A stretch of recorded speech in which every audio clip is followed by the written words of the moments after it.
Hello, everybody. Welcome back to another live. Hope you guys are doing well. It is extremely hot here where I am, and I'm kind of regretting the idea of having this flannel on right now. But yeah, I'm waiting for my friend to jump on, and then we will go ahead and get started. Where are you guys all from? I've noticed that there's quite a bit of you guys already on. Let's see.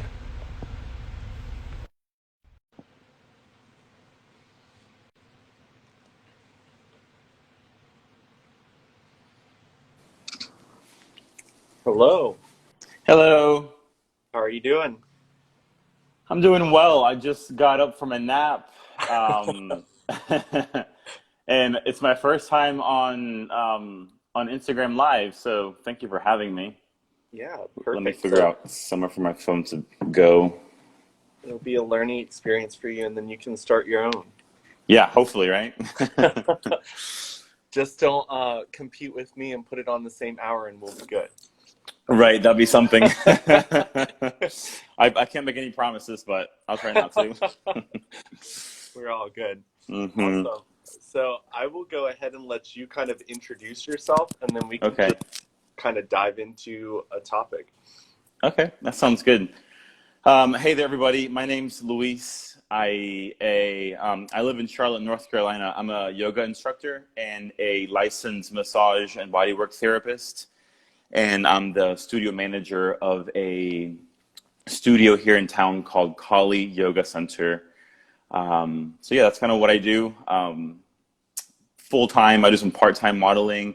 I used to bartend up until a few weeks ago at a brewery here in town. So I wear many different hats. Awesome. Yeah. So, with all those many different hats, how have you been impacted by COVID and everything that's been happening in 2020? That's a great question. Well, definitely had some downtime earlier this year. My yoga studio closed down for about 3.5 months. We started doing a lot of online teaching, and luckily we have this beautiful outdoor space. The patio we have is 1,000 square feet. Oh, Our nice. indoor space is also quite large, and there's these giant garage doors that open out to the patio. So right around late June, we started doing outdoor only classes, all socially distanced. I've been very lucky. I was impacted, um, pretty severely in the beginning. I was lucky enough to keep my job and some of my salary, and I was able to teach online.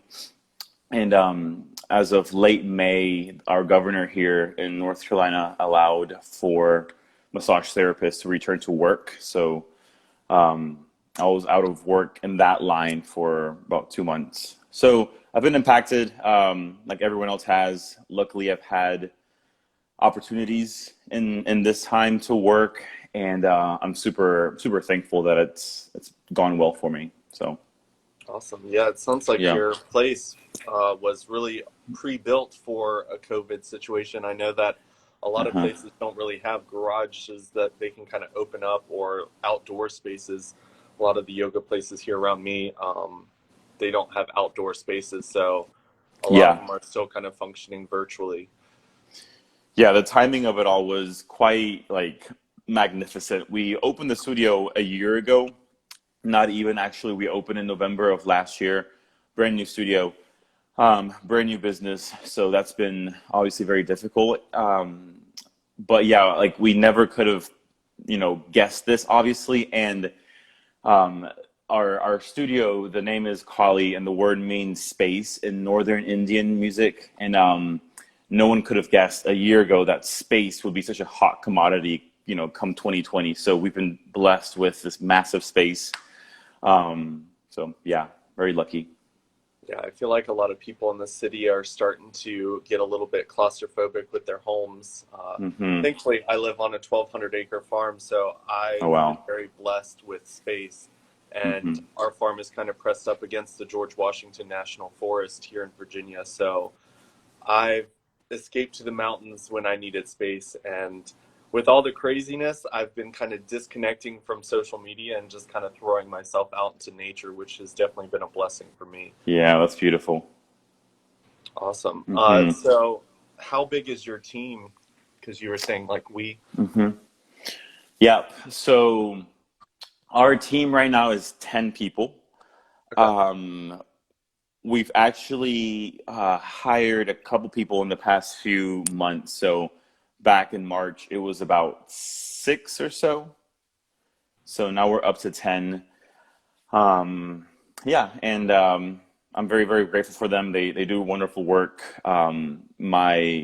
My supervisor, the co-owner of the studio, is an amazing boss, and yeah, I'm thankful that we have a good team.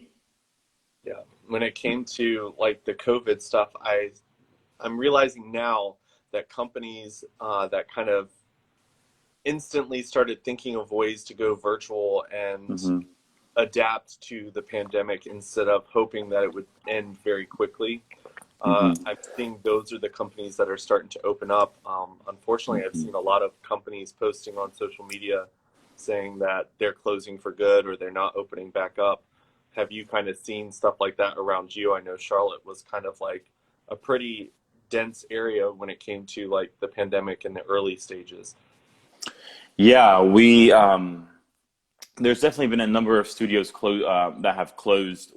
In particular, one studio that was a really big studio here in town, and it was where I trained to be a teacher. It's where it was my home studio for years, and this beautiful studio had a massive space, but all indoors, um, and just very, very loved by the Charlotte community. And that studio was here in town for, I want to say 13 years, Wow. 2006. So 14 years, and no one could have guessed that after 14 years it would have suddenly closed. And there were other things at play besides COVID, but COVID was definitely the main like push.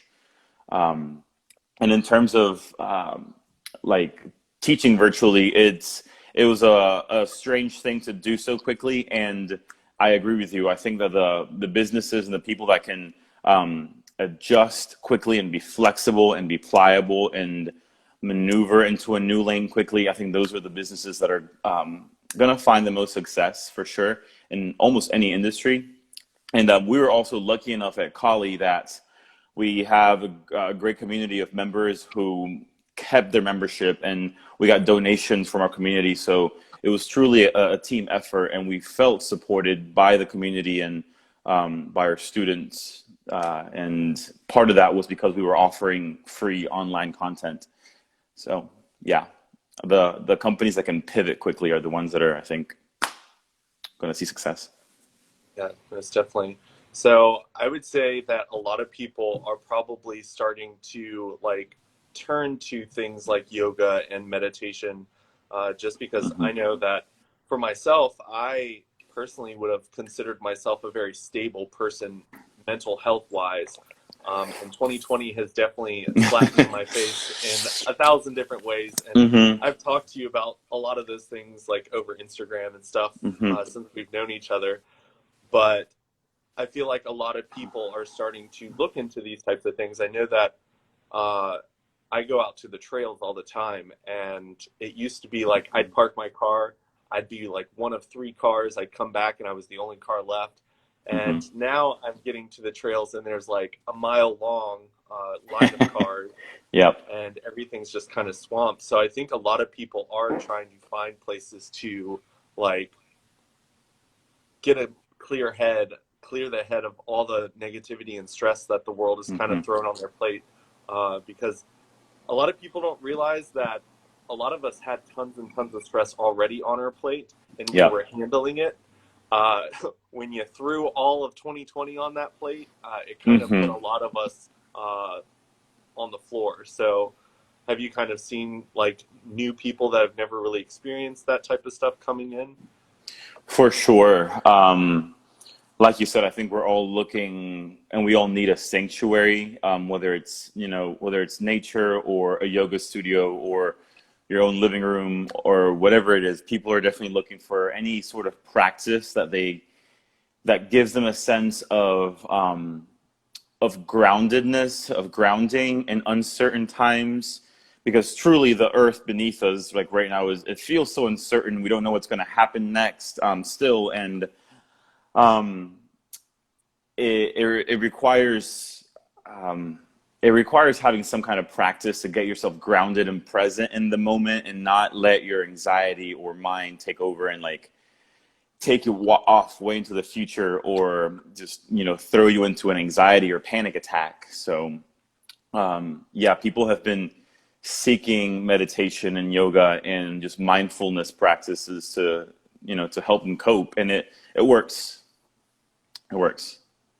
So I don't know if you tuned in last week. I actually did one with my friend Jacob, who is just now starting his own practice when it came to yoga, but he did it more from like the physical therapist side of things. So when I kind of discussed with him like meditation, that wasn't something that he really taught.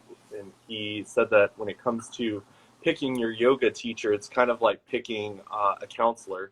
You want to find one that's going to like work well with you. For sure. Yeah. Not every yoga teacher is perfect for you. I know that the one I dealt with here in Charlottesville, when I went, he was a little bit more physical with helping people with their form. And I'm really bad at balance. So someone pushing me to try to get me to be a certain shape definitely offset my balance, and I wasn't very comfortable. So what type of like meditation and yoga type stuff do you practice? Yeah, there's definitely many different approaches to teaching yoga.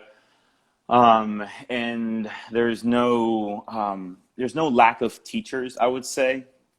Most most of the yoga that we practice here in the West is asana. Asana is the physical posture. It's one of the 8 limbs of yoga, so there's still 7 other limbs to practice.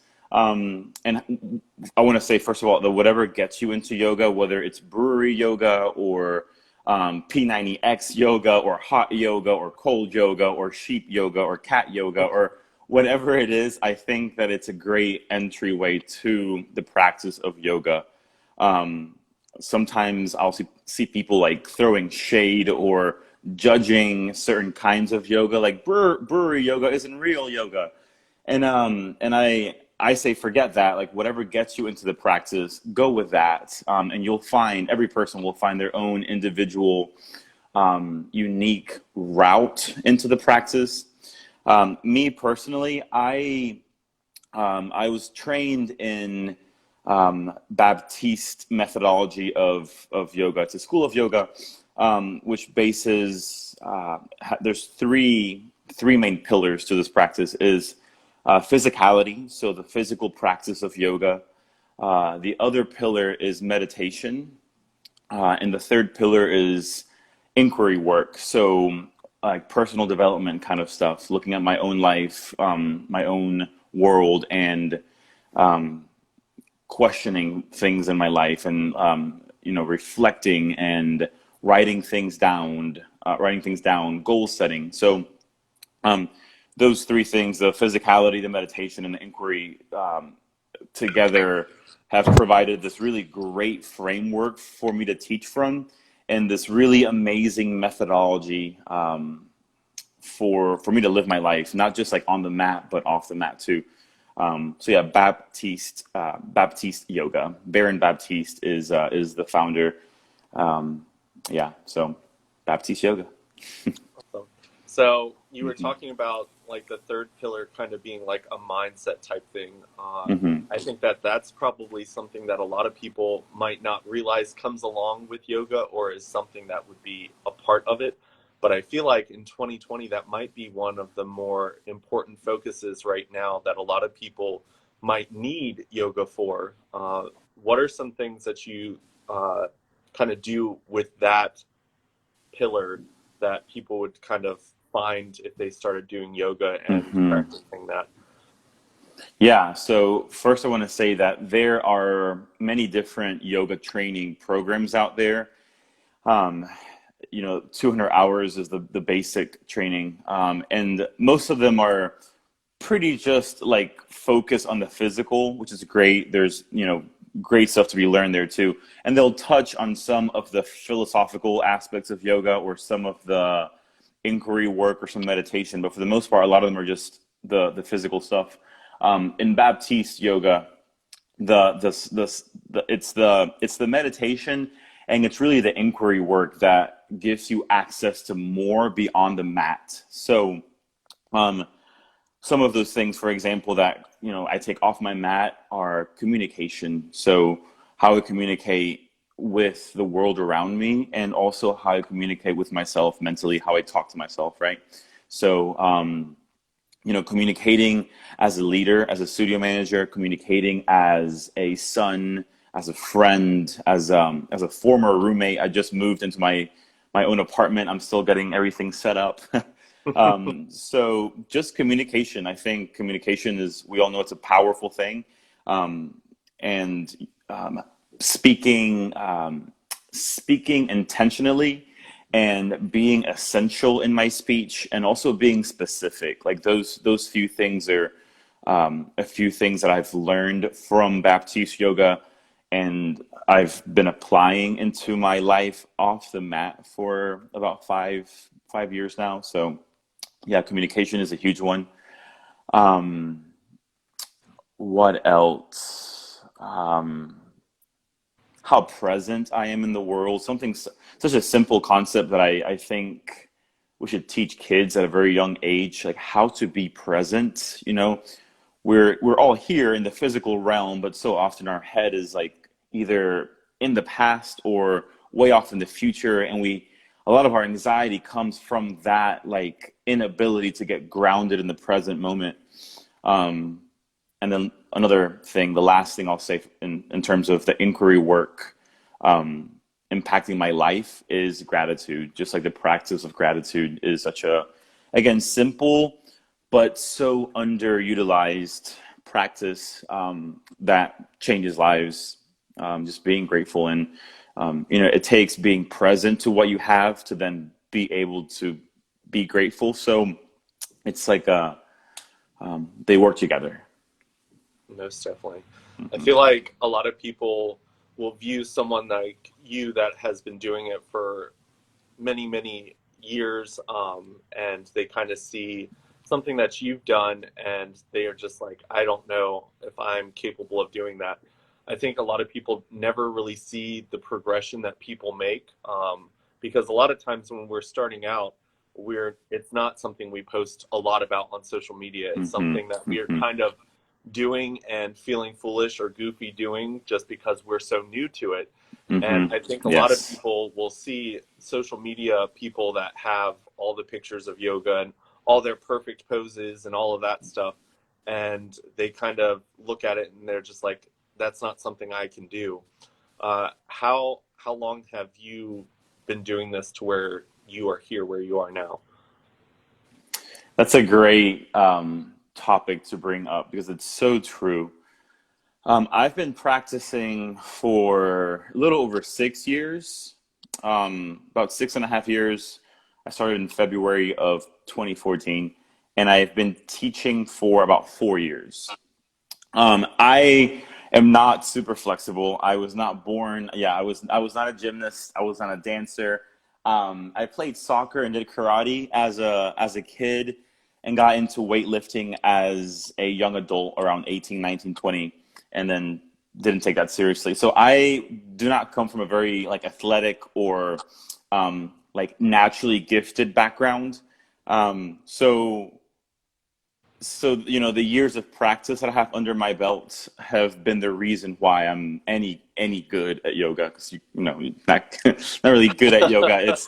But it's a practice, and that was like, when I started practicing yoga, it was the first time that I realized that all we're ever doing in life is practicing. Like, no matter what you do, whatever hobbies you have, whatever habits you have, whatever jobs you do, all the things that we do, they're just practices. And this yoga practice is called that, a practice, not a thing to achieve or a perfect thing.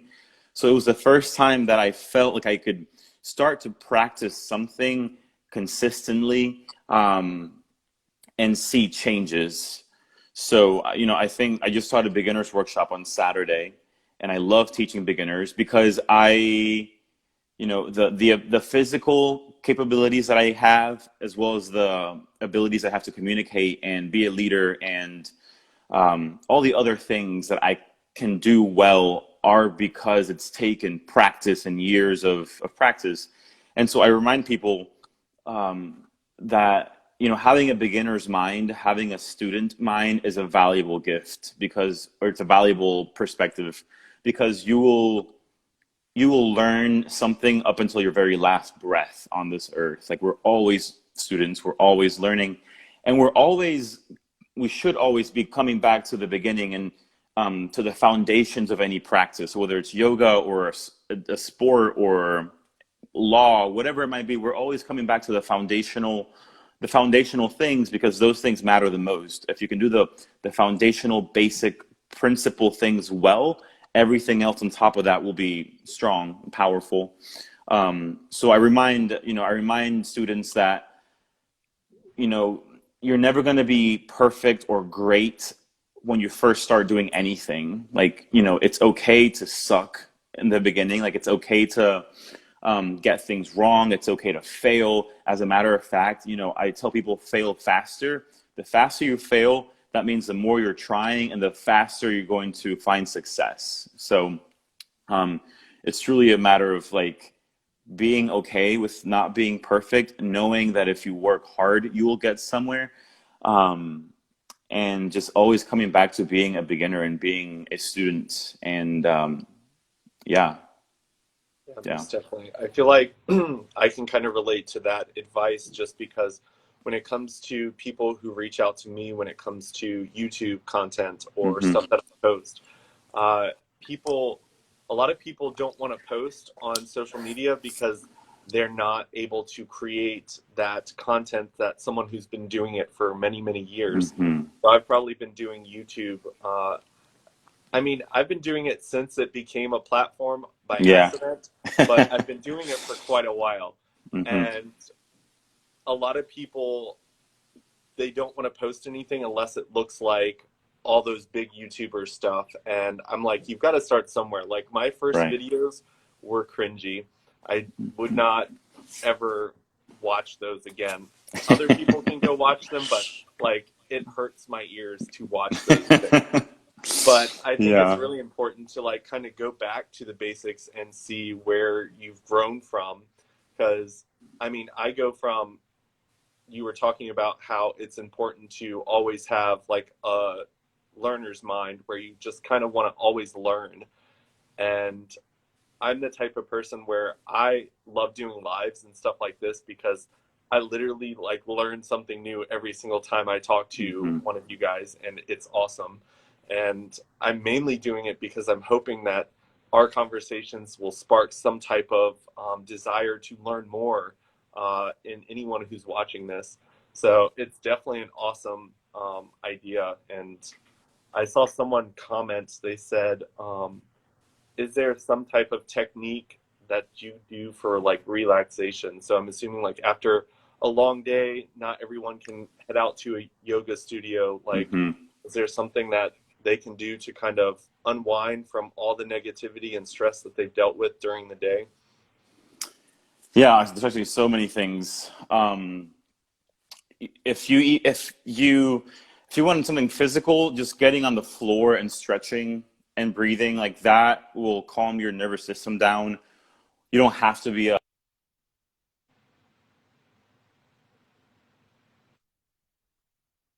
a professional and to know everything perfectly, to just get on the floor and move your body and stretch and kind of let your body's own innate intuition lead you. Sitting down in silence and breathing. You don't have to call it meditating, but if you just want to sit down in silence for 5 minutes and just breathe, notice your breath, that will make a huge impact. All you need is 5 minutes. Doing something that's repetitive and that you like to do. So maybe like something with cooking or cutting or gardening, something simple that you enjoy doing that is repetitive and you can be fully present in, like something you can give your full attention to. There's so many apps for meditation and guided meditations. Um, my favorite thing is to dance. My favorite thing is just to like turn some music on um, and just move in that way. Singing. Somebody was, yeah, my friend just um, put singing. Singing. I'm not a great singer by any means. I say that I can carry a tune in a bucket on a good day. On a good day. And I don't let that stop me. I There's something about expressing ourselves vocally that really um, makes a difference in how we feel. Like it doesn't keep all that energy trapped in. We get it out somehow. Humming. We have a nerve called the vagus nerve, and humming stimulates this nerve, and it's amazing for just like stress relief. So, yeah, so many things. Dancing, get on the floor and stretch, sit in silence, go for a walk in nature. Like I've been walking my dog more and more lately, especially now living in an apartment, and I hadn't realized how much of that walk benefits me, not just him. So it's simpler, it's more simple than you think. um, Getting off the internet for a few minutes, that helps too. Keeping the TV off for a little bit, that helps too. Yeah, I definitely think that when it comes to being upset, if you allow yourself to go online, then it's just going to charge that negative feeling and thoughts that you've already got in your head. I know Hmm. that music is definitely something that I do. I also tell people that I enjoy singing, but I will not be trying out for American Idol at any point. Me posting stories and stuff of me singing is just me sharing my happiness. It is not me attempting to get anyone to sign me on a record label. It's just something that I really enjoy. I believe like sharing that. And I also like think that it's a great message to kind of share, that you shouldn't be embarrassed about something that you love doing. I know that for me, it was really hard to overcome the YouTubing life in this rural area that I live in because people still look at me like I'm a unicorn when I walk around with my camera out. But it is something that I like really enjoy, and doing stuff like this is stuff that I really enjoy. And honestly, if I hadn't done all of this stuff that I really enjoyed and stopped listening to all the negative talk that made me feel very judged and singled out, I wouldn't be where I am today. Hmm. I wouldn't be as happy as I am today. I've definitely really found that really just practicing and loving what you do is really important. And I've been just trying to gather more and more people to like help them spread that message because I think Hmm. that the more people realize that, I think we'll have happier people, and I think there will be less hate out in the world. Hmm. A lot of times I see the most hateful people. Uh, I feel like they live very unhappy lives in a lot of different ways, Absolutely. and a lot of judgmental people that throw those hateful comments probably aren't living an authentic life that they love themselves. So they feel like they need to take it out on people that are actually out there living their life the happiest way that they can. Hmm.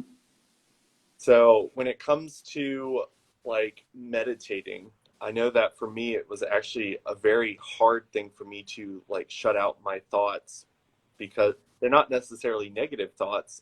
They're Hmm. just you were talking about how you think about the past and you think about the future.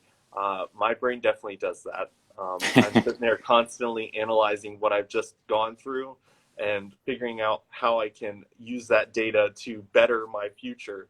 But sometimes the present is where we need to be. Hmm. And I've definitely found more of a center in that way. But what's some advice that you could give to people that are struggling in that department? Yeah. It's funny because one of the things we struggle the most with, at least I know I do, is judgment. We see first of all, our minds are trained to be in thinking. It's how we stay safe. It's how we've been able to evolve for millions of years. Like our minds are so intelligent, and they know when to pick up things and when to make observations to keep us safe. Like our flight or fight response is a gift. Like that's how we stay safe. So, the goal of meditation is never to like shut your thoughts out completely, because that's just not going to happen. More so is to sit back and observe yourself, to observe your mind, to observe your thoughts, to observe your thought patterns, what distracts you, to observe your emotional state. So it's really taking this seat. You're taking this seat of a witness.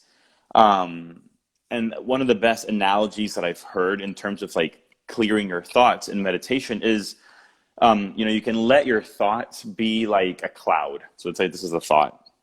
Here I'm meditating and a thought just kind of comes, whatever it might be, as opposed to like fixating on this thought and like engaging with the thought and wishing the thought would go away. It's more about like kind of letting the cloud pass by, observing it, and then letting it drift on its way. Always coming back to, the most simple meditation, or one of the more simple meditations is just a breathing meditation. You sit down and you observe your breathing, like, nothing else. That simple act of giving your mind one thing to observe has huge benefits, right? So I always come back to my breath and observing my breath. So when everything else kind of comes by, I can simply be like, oh, there's a thought, and then kind of let it float on. And you'll always come back. Again, it's just a coming back, right? There's always this coming back to the beginning, or coming back to the groundwork, or coming back to your breath, right? Coming back to that simple foundational thing. You start to strengthen your mental muscle. It's also, it's the same muscle that we have for focusing on work, that we have for holding our attention span on a conversation or on a book. It's that same thing, the ability to focus. It's another muscle that we train. So again, like, start with 5 minutes of meditation. Start with 2 minutes of meditation. There's no way to do it wrong. Like you can't do meditation wrong. That should make everyone feel good. You can't meditate wrong. Like, you really can't. You simply just observe. And if it's a shit show and your mind is a mess and like you're feeling anxious, like, that's fine. You're not alone in that. You're not alone in that. It's just building the habit that's difficult. And there's all kinds of meditations. A walking meditation, you just walk and you just pay attention to each step. The physical practice of yoga is a moving meditation. You're moving with mindfulness. Cutting a potato, peeling a potato can be a meditation. Anything that's ritualistic, any rituals that you might like watering the plants or journaling or reading, anything that you do with presence is meditation. So I think you're definitely right. People will be happier when we let ourselves practice the things we love, and when we let ourselves judge less. Like, when I'm judging the external world more, it probably means I'm judging myself more. Like, the judgment that I expressed toward people who are different than me, or situations that are different than I would like them to be. I hold those judgments against myself. So it all goes hand in hand. I know that those are kind of two different things, like, meditating, and then also like judgment. But I think in meditation, we observe all these things. Like, there's a lot we learn in silence, right? There's a lot that we learn about ourselves, especially in stillness and in silence. And we tend to observe and learn our habits. And that's one of the habits that I noticed that I was doing, is just judging a lot, judging myself, judging people, judging situations. And meditation has, helped me see that, and then I can do something about it. Yeah, I feel like a lot of times when it comes to judgment, that is the opposite of meditation, just because I feel like meditation is really self-focused, whereas judgment is focused on everything except for yourself. And a lot of times, people would prefer, it's a lot easier to judge everyone around us than to really look within ourselves and heal ourselves. Amen. I, I know that when it comes to a lot of the clients I work with on life coaching, a lot of them like to point out other people's things around them. They like to be like, well, my mom does this, my sister does this, my husband does this. Hmm. I'm like, okay, I'm your life coach. I'm Hmm. here to talk about you, because out here we can't control anything. You Right. have all the control with yourself. But for me, because I did have a lot of struggles with like shutting off the future and the past, constant thinking, and conversion therapy stuff that's going on in my head, I actually found like showers to be like, it's crazy how we do so many things on our day, like our day-to-day basis, that we don't fully like realize it's happening around us. Hmm. Like, Yeah. you can We're sit in the mindless about shower them. and be thinking about work and how much you're stressed about it. But like, I found that when I'm like sitting there in the shower and I actually just like close my eyes and breathe, and what I do is I try to feel every piece of water that touches my body, and it almost like sends like this crazy energy through my entire body, because my body just starts to, I start to, well, it looks like he froze for a second. We'll wait for him to come back.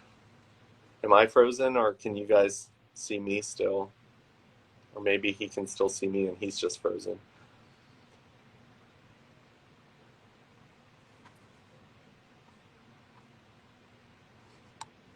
He left, but he will come back.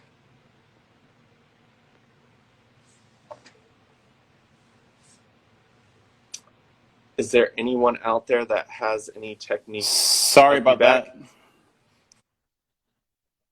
that.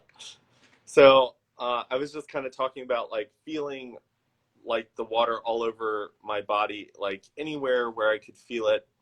Um, it's a very different experience than just kind of showering because I've got to shower for work.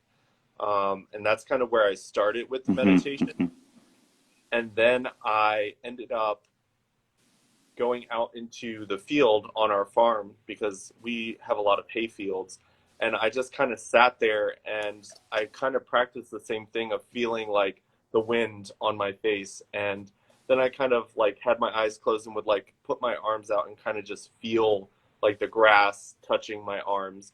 And it was crazy, like the energy that my body was creating. And I feel like that's probably the closest that I've come to allowing my senses to just be felt instead of thoughts running through my head constantly. And I think that that's probably something that a lot of people can do. Most people have showers. I also like in the bath. I'm not a big bath person. I feel like I'm boiling, but I also like the feeling of just like lifting my arms in and out of the water and just like Hmm. feeling the line going on my skin. Hmm. So, are there other like techniques similar to that that you think would help people kind of focus their mind on their senses?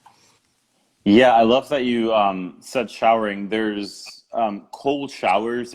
That's been a really popular, picking up popularity a lot. Taking like a cold plunge. So um, if you can take a shower at the coldest temperature you can handle, um, that invigorates your nervous system and your nerve endings to like to feel something. Yeah,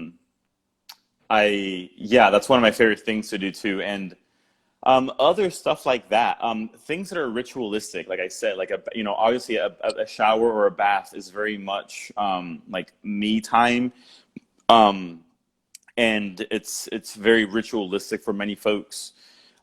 Making tea or making coffee or yeah, things like that. I mean, being in nature, like you said, like lying back, simply lying back in grass. It sounds so simple and it's so effective because we spend most of our day looking down, really. Like, we might look forward as we're driving and as we walk, but we spend so much time looking at our phones or computers down to do things, and we don't look up enough. Like, if you just, like, even if you don't lie back, if you just look up and, like, take a few seconds just to breathe and like look up, that tends to change um my attitude, and it's so simple. So when you combine that with like breathing or lying back in grass and getting like that sensory input on your skin, um or when you're mindful of anything you're touching, or the water hitting your body, all those things are small ways to incorporate mindfulness into your life. And you can do it with anything, right? Like, how many things are we doing throughout the day, like you said, mindlessly? Like, most people are operating on like a certain frequency when we can really be like way up here if we just bring awareness to what we're doing. um yeah, doing a puzzle like that, I done a few puzzles in the past few months, and I'm like, oh, this is so, again, it's repetitive and it keeps me like focused on something. I can touch the pieces, look at the shapes, like, yeah. Yeah, I'm definitely a believer in that. You start to notice the things that you allow your mind to focus on. Mm-hmm. Uh, I'm the type of person where I have to understand the full meaning of life coaching. I'm not the type of person that's just like, just think positive. Mm-hmm. Um, and it's very interesting when you look at the science of like what your brain can do and what it can focus Mm-hmm. on. Mm-hmm. Like, It's so powerful. there are so many things that your brain focuses on that you personally never really notice. And there's a lot of different games that you can play on your brain to like test how high your brain can actually function. Mm-hmm. But it's funny because if you like kind of become a little bit more observant, like you said, since I have become a little bit more observant and open to the world that I'm surrounded by, instead of just kind of one track mind to headed to work, I've noticed that there's houses on the road on my commute to work that I never even realized Mm-hmm. existed, and they're beautiful. Mm-hmm. And there's things that I just kind of noticed that you never really noticed before. Mm-hmm. One of the analogies that I've read in some of the books that I've gone through is you don't really start to notice like certain type of car on the road until like something makes you realize that car exists. So Mm-hmm. I never really noticed there was a lot of blue Hondas out there. I chose my blue Honda just because I thought it was a pretty color. And I was like, I haven't really seen that many out there. Now that like I am aware that it exists, my brain picks it up every single place I go. I'm like, oh Mm-hmm. my God, there's like 300 of them in the parking lot. I drive one. I drive a blue Honda. I'm serious. See? It's a blue Honda Civic. Uh, like 2018. Yeah, it's like, so you're so right. You're so right. Once we catch, like, a glimpse of something, then we start looking for that thing, which is yeah, which is, I'll let you finish, but it's why it's so important to like observe what our minds like to observe. And that's why I think it's like people don't understand, like when people say you need to have a positive mindset, that's kind of what they're talking about, because my sister and I have very different mindsets. I've definitely become a lot more positive in my mindset. And someone can come up and say hello, and my positive mindset goes, "Oh, that person was really nice." And my sister's negative mindset was like, "Oh, she was talking to us as if we were like lesser than her." Hmm. And we both experienced the same thing, but I had a positive mindset going into the situation, whereas she had a more negative. and we experience the entire situation very differently. Mm-hmm. So I guess the question I want to ask you is, like, I definitely believe that when it comes to life coaching, habits are something that you want to start to introduce into your life. A lot of times you can pull negative things out and put something better in. What Mm-hmm. are some like mindful habits that you've kind of put into your life to kind of keep yourself on a more positive mind track instead of allowing yourself to fall off the wagon? Mm-hmm. Um, Meditating is, I mean, it's simple and it works because when you practice it in stillness, you can practice it out there in the real world in conversation. Um, pausing before I speak. When I was younger, and it's still a practice. I still had a situation a few months ago where I very much spoke out of reactivity and it did not go well. But just thinking before I talk, and questioning with what intention am I saying something? Because sometimes we say things with like a sarcastic tone, or we say things with like some kind of like jab or some kind of ulterior motive for what we're saying. So I'll question with what intention am I saying this, and if it's and hopefully, hopefully most times, if it's not coming from a place of love, then I probably shouldn't say it. So that's one thing. Morning routines, like that's a big one. Like my morning routine is not a very complicated one. It could be a lot better, to be honest. And just like the ritualistic act of making my coffee in the morning and like grinding the beans and pouring the water, like it's simple and it brings me a sense of joy and a sense of like meditation quality to it. So like just the small rituals are a big thing. Um, what else? What else? I kind of like that you said like small rituals, because I think a Mhm, lot of people think that they have to make like really big drastic changes, mhm, um, when a lot of times it's really just some simple things. I was reading a book, and she was talking about how like her lips get dry, and like it just irritates her to where it kind of just starts to put her in a bad mood. And she did something as simple as just putting a chapstick in her purse, putting a chapstick at her desk, putting a chapstick by her bed. And that simple like gesture that she created in her life, now the lips being dry wasn't something that she had to like wait or search for a chapstick or. mhm. And small things like that, you can really start to realize you do have the power over your own life. And like a lot of people talk about, oh, well, you can't control traffic.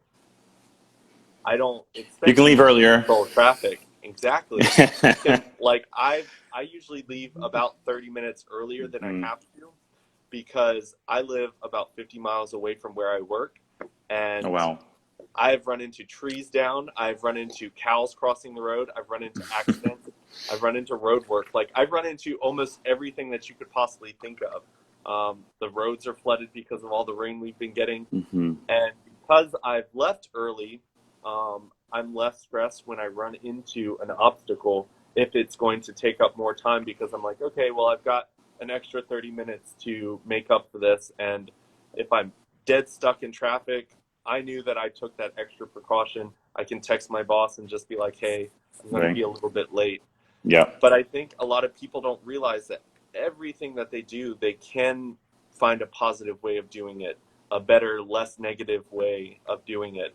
Like, I know that politics are kind of a really big thing right now, and a lot of people are very stressed about it. I know that when I see things, like, it definitely, there's rage inside of me that I don't like to experience. And one thing that I try to do before I post stuff, because I know a lot of people follow me and I know that my message is positive, and I don't want to ever make people feel like negative is winning here. Uh, I just kind of take the message and I'm like, okay, this is a very negative message. How can I say the same thing in a more positive way that is going to be more healing to the world than it is damaging.